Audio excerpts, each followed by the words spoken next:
Hi, I'm Jennet Ingle, the 5 Minute Read Maker. If you're watching this on YouTube, please go ahead and click subscribe for me. And that way you'll never miss an episode, and it will also make it easier for more people to find my channel and to become better read makers and happier musicians. Thank you so much.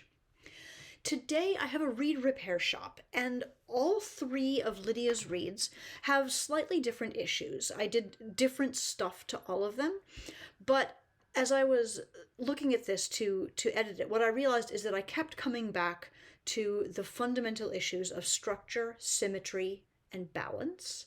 And this is the way I think about all of my reads as I bring them from like reed-shaped objects to read reads.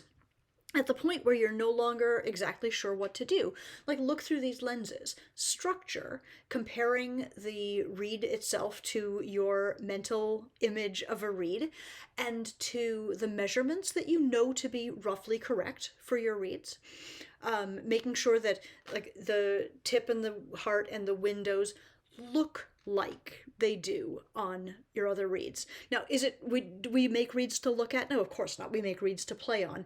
And it is totally possible for a good read to look kind of terrible in your case. But in the absence of more informed information, if it's not obvious what the read is asking you to do, not a terrible idea to make sure that the transition from heart into tip looks like you expect it to make sure that the distinction between the windows and the back look like you expect them to. That's structure. Symmetry.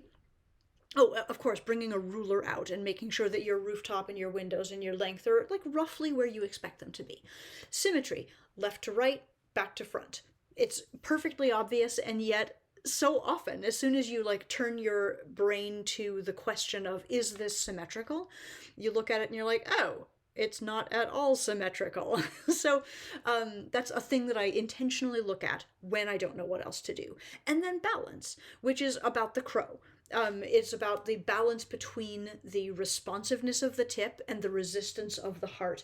And it can be quite individual. Like how much resistance do you want in a read? How responsive do you want it to be? Those are questions that only you can answer.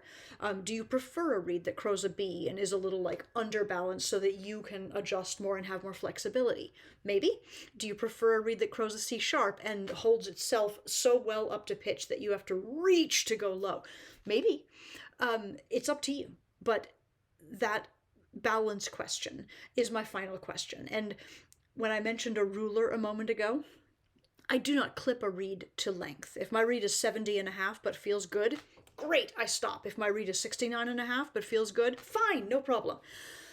But if my read is crowing a B, if my read is underbalanced, if my read like isn't correct yet, I have to keep scraping and clipping until I end up at the correct length, at the balanced length.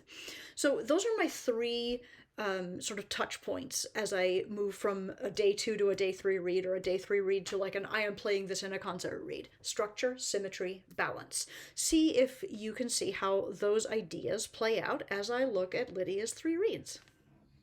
Hi, Lydia. Thank you for sending these reads. I think they are very salvageable. I think they're interesting, right? Because they obviously work. They work just fine, but they're not making the kind of sound that you want or anyone wants, and they're not responsive in the way that you might expect them to be. So I think that we just have some balance problems here that I would love to take a look at. Could I point out first that there's an inconsistency between the three of them? And you didn't mention to me what shape you were using, but this guy here looks really different from the shape of the other two. You've got two quite narrow shapes here, and then this one, which looks a lot wider and more flared.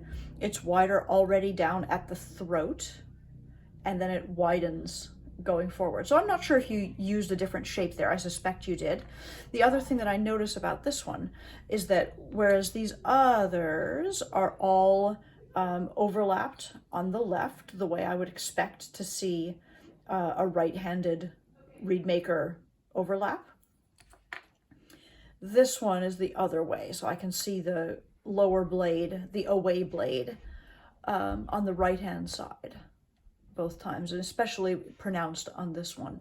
So again, unclear whether this is a different shape from the others or whether it is just wound, slipped backward, and a little bit over aggressively, but that is a thing that I observe. Maybe I'm gonna start with this narrower one, though. And it looks really significantly narrow. Maybe, like possibly, maybe you did a little narrowing work up in this area. None of that is important. I'm just observing. And it has a really easy beep and a crow, which is also pretty, which comes fast. And I think that's a C. Let's put that on the oboe and find out. It's a C sharp even, so that's nice. Like it's certainly very up. And yet when I play this reed on the oboe, I feel like I just can't find depth. I'm looking for the good part of the sound.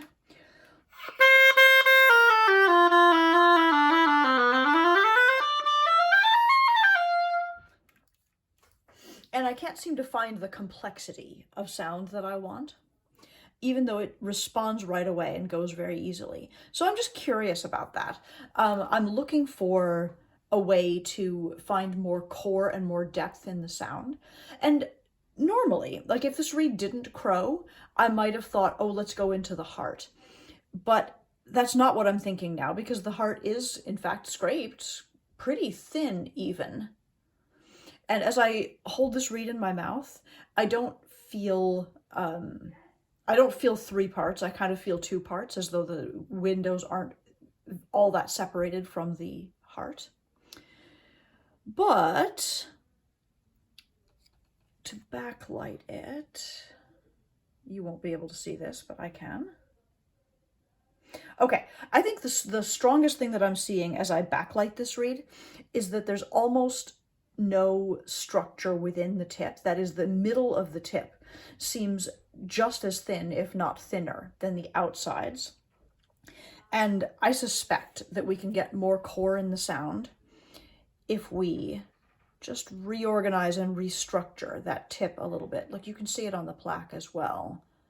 It's quite uniformly thin. Oh, and on this side, actually, we've got some lumps. Like I'm looking at the rooftop, and it sort of looks like this, and then this again. And maybe I'm exaggerating a little bit, but that's what I'm seeing. All right, so here's what I want to try to do. I'm going to try thinning the sides and corners of the tip, with this technique that I usually call petting the kitty. I just sort of cut in a little bit right there at the gutter of the rooftop, and then I will use little tiny scrapes, little strokes up the right-hand side, just focusing on the rightmost couple of grains. And I'll do the same thing over here on the left. Cut in, and then just scrape up the side.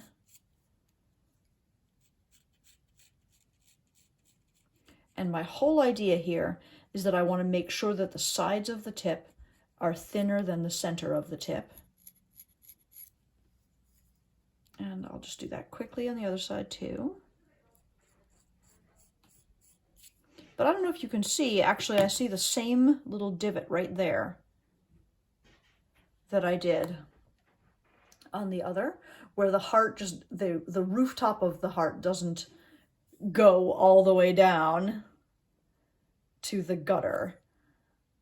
I sometimes joke when we see that you've got like a little tree growing in your gutter, which of course here for us is a common occurrence because we are lazy homeowners. Okay, but just taking the sides of the tip to make sure that the rooftop is symmetrical and the sides are thinner than the center of the tip. Let's see what happened.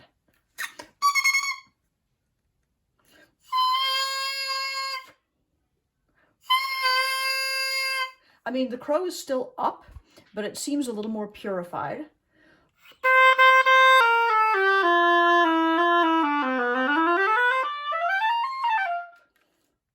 It's a very closed reed as well, and I'm not sure why, because I do see an attractive spine in the windows here that seems like it should be holding that reed open better than it is doing. So I'm going to go in and just try to what I'm thinking about here. And I'm sorry, I'm scraping without talking. What I'm thinking about here is wanting more distinction between the windows and the heart, wanting the heart to feel like a strong slowdown for the vibrations, and wanting the windows to allow the sound through. And I'm also thinking that if by scraping in the channels here, I'm strengthening this spine or holding the spine just a little bit more, letting the spine be just a little bit more prominent. I'm hoping that that might help the opening of this reed, which is kind of small. Pinching it open. And there, now we have a much looser crow, which I got by scraping in the windows to just sort of restructure this.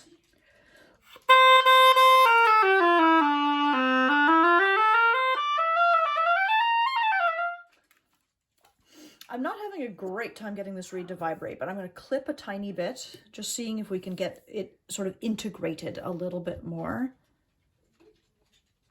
I'm making a hypothesis that the length of this tip now is holding us back. Oh, now I would have expected, normally when you clip, you expect the crow to come up, but I'm actually feeling like the crow is coming down. It's getting a little more settled.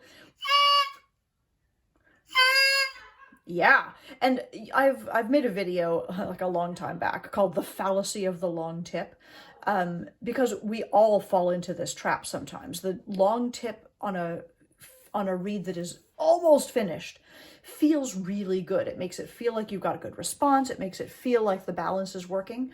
But as the reed ages, it just sort of gets leggier, and the length of the tip actually holds it back. So right now I've got a lot more vibration than I did before.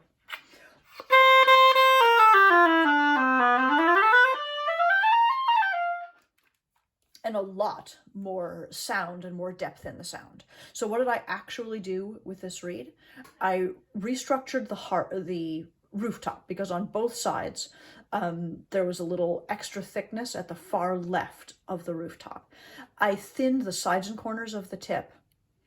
I took out the windows a little bit to allow more resonance, but the thing that helped the most, ironically, is clipping and just sort of getting this reed resettled.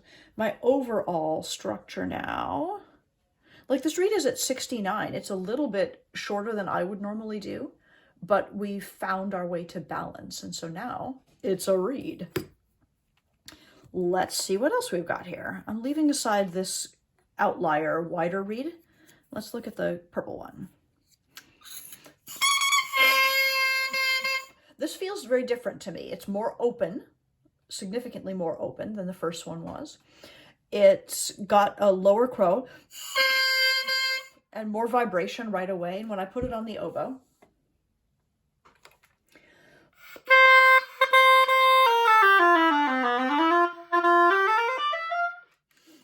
interestingly, I feel like I don't have very good response. It's very intermittent. The reed plays right away, but when I go to tongue it, it goes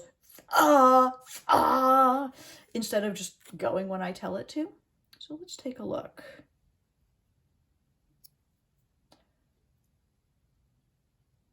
I mean, the corner is of some concern, but I think more important here, because I believe we'll be able to restructure this and make that big corner chunk kind of disappear a little bit. But I sort of feel like this reed, especially on this side, has quite a heavy tip that rolls right into the heart. So there's kind of no stop between them. And that accounts for why the crow comes so easily. It's because there's nothing slowing it down between the tip and the heart. like I almost can't play it without crowing, without getting a crow sound. And the two diagnostics that I use primarily when I'm thinking about a reed off the oboe are the beep and the crow. The beep is a little more ambiguous because it depends on how you play, but effectively I do this. I put the reed in my mouth in playing position, not crowing position, playing position, and I just beep it ever so gently to see if it tongues easily, if it responds easily. And like I am getting that, but I have to use a little bit of air to make it happen. And then the crow is separate from that with my lips further down on the reed, like down here, to see where the vibration is. And it's interesting because this reed does beep and it does crow, but it doesn't play. So I want to separate the tip and the heart here a little bit better. I'm just seeing so much bulk inside the tip. And one of my goals is to clip this reed back so that the corner problem on the other side is not so prominent. And the other of my goals is to, I don't know, make the reed respond a little bit more like a reed should, where it responds in the tip and then those vibrations travel through the heart. So here I am, basically just doing a slightly more aggressive version of my Pettin' the Kitty from the first read. I'm cutting in at the rooftop, and then I'm directing my knife at the far left and far right, and just sort of ghosting across the tip of the tip. Oh yeah, that's a big difference. I'm going to do the other side too. Interestingly, the thing that little left-hand side weeds growing in your gutter thing that we saw in the first read, I'm not seeing here at all. This read has different problems. Okay, so separating the tip from the heart gave me a much gentler crow, and it's flatter, which means I can clip right away. I like that.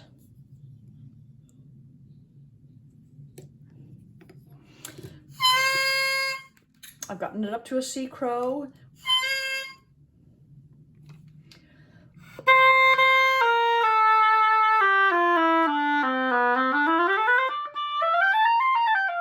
And already I haven't worked on anything south of that tip, but I have a better response and I have a more, there's more core in the sound. It feels like I can get down to the bottom of the pitch floor very easily.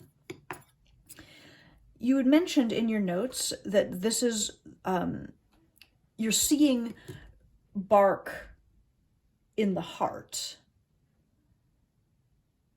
And I am seeing what you're seeing. Like there's this spot right here. Let me see if I can get a focus on it.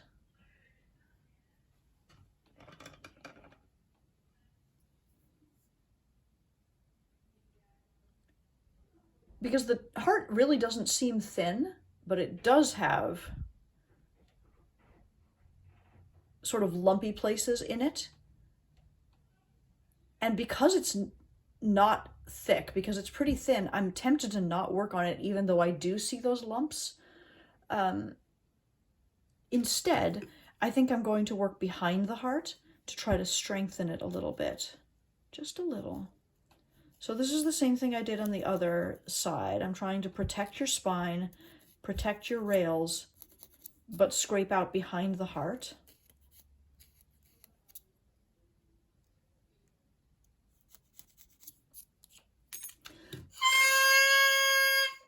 And what that seemed to do is raise the crow a little bit, which doesn't surprise me because anytime we work behind the heart, we're strengthening the heart. And strengthening the heart makes the, brings the pitch up. Tiny little clip again, just because it feels like it. And then let's try it.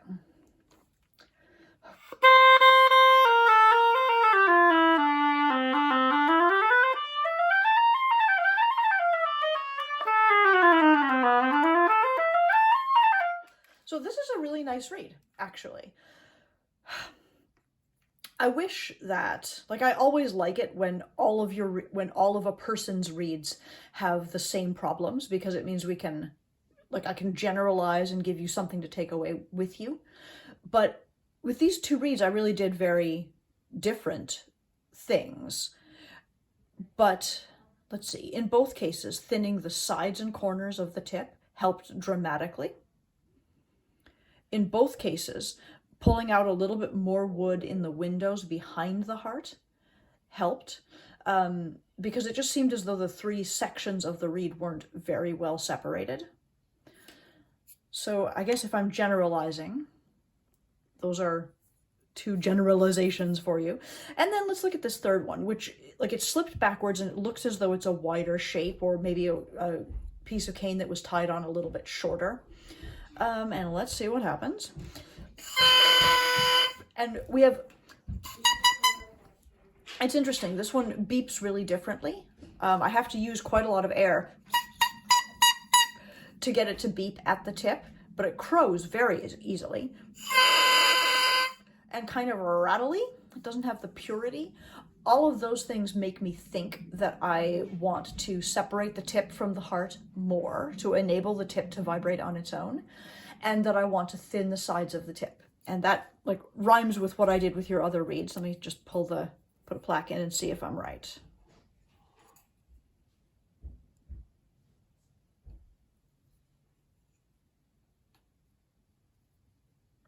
Yeah, look at here, especially right there, I'm seeing a noticeable thinness in the tip right in there. And it's heavier over here. There's just the tiniest bit of a left-hand side growth in your gutter. On this side, again, I see thinness right here. And it's heavier on the right. So this is it's a different set of issues than your first couple of reads had, but I'm going to treat it the same way by restructuring that tip. Looks like, what did I say? On both sides, your right-hand side of your tip is heavier than the left. So I'm just sort of gently doing this. It looks like I'm moving a lot of cane around, but, you know, compared to the quality of cane I would be taking off if I was building this reed from scratch, it's kind of nothing. It's just little shreds. Making sure that the corner of the tip is the thinnest part. Over here on the left, I'm just going to go steepen maybe that rooftop just the littlest bit to make sure that there's nothing coming up out of the gutter. And this thing that I've been seeing on your reeds where there's just a little bit of extra stuff right in there, it's really common for a right-handed person, again, because to get down into that area, we really have to move the knife angle all the way back here and, like, reach up with our elbow or up this way to really access that part of the reed. It's quite awkward. And that's the reason that a lot of right-handed people struggle in that area. I actually don't know that you're right-handed. I just assume it based on the way this reed looks, these reeds look.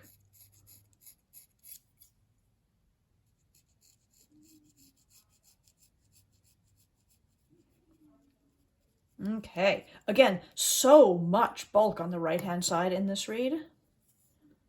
And it's a little less on the left, but still it doesn't hurt me to make sure that the side is thinner than the center. All right, just that. Nothing south of the rooftop, and I've dropped the crow dramatically. I'm going to clip a little because I've got that crow down. The beep seems easier. It's come up in pitch. The crow is more organized. Remember how it was so rattly before that I couldn't quite hear the octaves, and now I can. So even having done nothing else, I still see bark in your heart. There's nothing, no distinction between the windows and the heart, but I bet this plays so much better.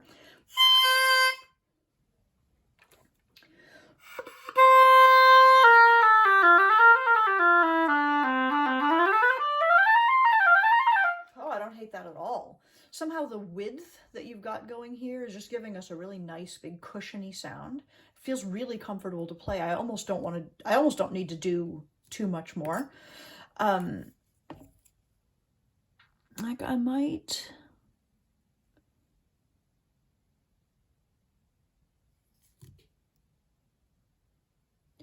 Like I am definitely seeing shiny bark here on the right side in the heart and less in the left on both blades.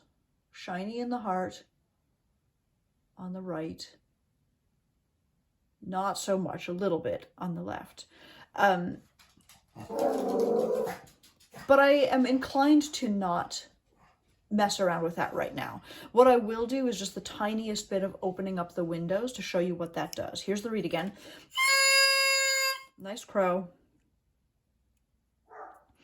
And let's see if we can just find a little bit more resonance from in the windows.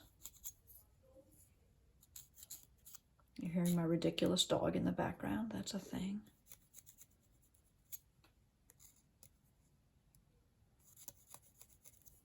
Okay, so just that, just a little bit more opening in the windows, and what it did is it slowed down the crow just a little bit. I still have a good beep because that's tip. But in the wind, but as I go to blow more to access that crow, it comes more slowly, and that's because when I work in the windows, I've strengthened the heart. Now I may be able to scrape the heart, but I'll play it first.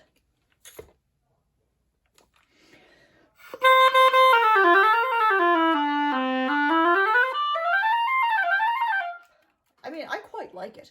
I am tempted to not scrape that heart, but the next thing that, if I wanted this reed to be a little bit easier, if I wanted it to be a little bit more flexible than it is, then the next thing I would do is just arc across the heart very gently. But personally, I don't want that. I really like the way this reed feels.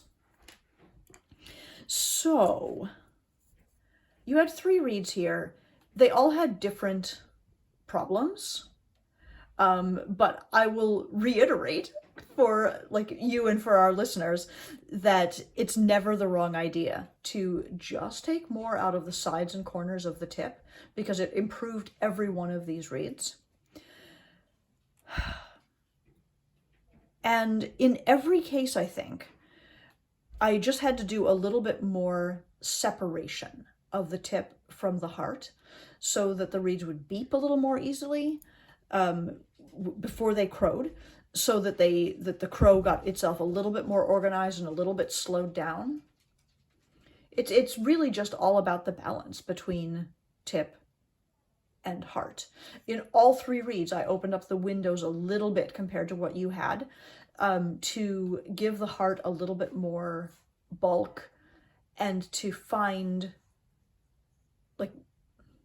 I use the windows for a lot of different things. In my simplest rubric, I talk about the tip as response, the heart as resistance, and the windows as resonance. But sometimes they're resonance. Sometimes I use them to bulk up the heart. Sometimes I use them to help me to control the opening. I would have done that if I had gone over the spine a little bit more.